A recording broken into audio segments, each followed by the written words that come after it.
Elimde yok yani asla bir tümlük. Ecesedi dilimizde bolupdur enlik. Cennetin iriligin dilmenken gizi.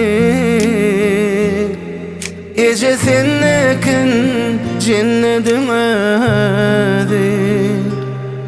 Bir yıl gırşın elim gussusun kovar.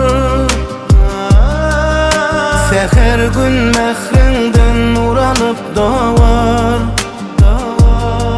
Sevime min demip isler yaz bakar. Ecesinnekin cennetin ödi.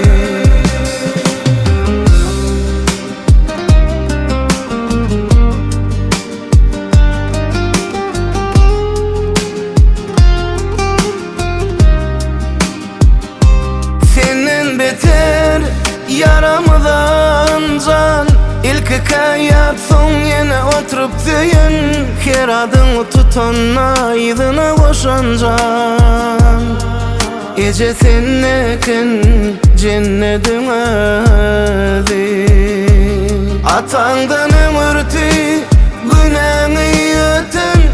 Balama baktı ve ömrün yakan. Tükünmez mehir hem bu yüzançlı vakan.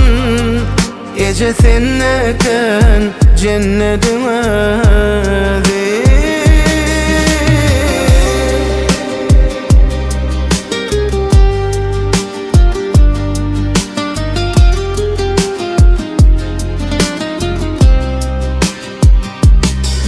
Senin beter yaramdan can.